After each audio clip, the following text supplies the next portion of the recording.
നിങ്ങളുടെ favourite shows ഇനി ഒരിക്കലും മിസ്സാവില്ല. ഇപ്പോൾ C5 കാണും നിങ്ങളുടെ ഫേവറേറ്റ് ഷോസ് തികച്ചും സൗജന്യമായി.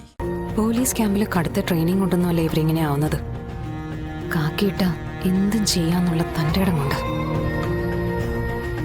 ഇത്രയും സ്വാധീനവും കളക്ടർ പദവിയുള്ള എന്നെ ഇട്ട് ഓടിച്ചു. അപ്പൊ പിന്നെ സാധാരണക്കാരുടെ കാര്യം പറയണ്ടല്ലോ. എനിക്ക് നല്ല ക്ഷീണമുണ്ട്. ഒരു ചായ കിട്ടിയാൽ നന്നായിരുന്നു ചേച്ചി. ആ, ഞാൻ ഇപ്പൊ എടുക്കാം.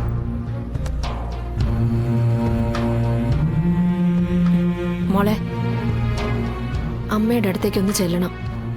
കരഞ്ഞു കരഞ്ഞൊരു പാകമായ അവസ്ഥയിലാ. ആശ്വസിപ്പിക്കാൻ ഞാൻ പലതും പറഞ്ഞു.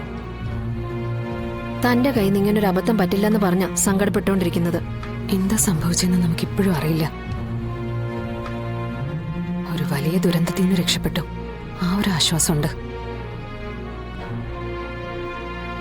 ഞാൻ എന്തായാലും അമ്മയൊന്ന് കാണട്ടെ.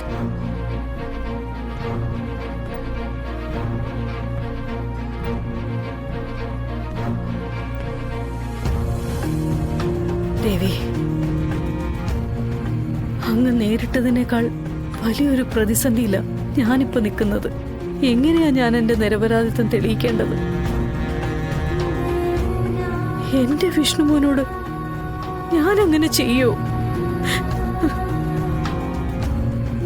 എന്റെ മോളുടെ താലി അറുത്ത് കളയാൻ ഞാൻ ശ്രമിക്കൂ? എനിക്ക് മനസ്സിലാവുന്നില്ല. എന്നെ വേദനിപ്പിച്ചവരുടെ മാനസികാവസ്ഥ. ഇങ്ങനെയൊക്കെ പറയുമ്പോ എന്ത് മനസ്സുഖം അവർക്ക് കിട്ടുന്നത്? അന്നത്തെ ദൈവികമായിട്ട് കാണുന്ന എനിക്ക് തന്നെ ഈ ഗതി വന്നല്ലോ എന്റെ ദേവി.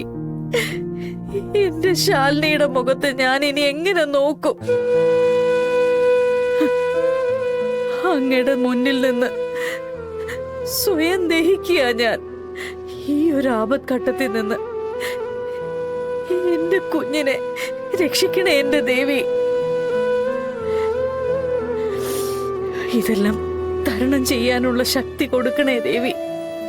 എന്റെ വിഷ്ണുമോന് ഒരാപത്തും വരുത്തല്ലേ. ഹൃദയം നുറുങ്ങുന്ന വേദനയോട് കൂടിയ ഞാൻ ഈ കേണപേക്ഷിക്കുന്നത്. എന്റെ മോളെക്കാൾ കൂടുതൽ പരിഗണന ഞാൻ എന്റെ വിഷ്ണുമോന് എന്നും കൊടുക്കാറുള്ളതാണ്. എന്നിട്ട് എന്റെ കയ്യിൽ നിന്ന് എന്നെ ഒരു ചതി അവന് സംഭവിച്ചെന്ന് പറയുന്നല്ലോ. എത്ര തല തല്ലിയാലും തീരാത്ത പാപമാണല്ലോ ദേവി എന്റെ മേല് വന്നിരിക്കുന്നത്.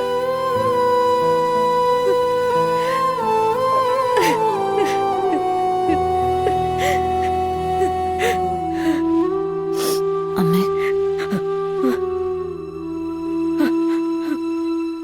മോളെ, ഇതെന്തൊരിരിപ്പ അമ്മ ഇത്? മോളെ,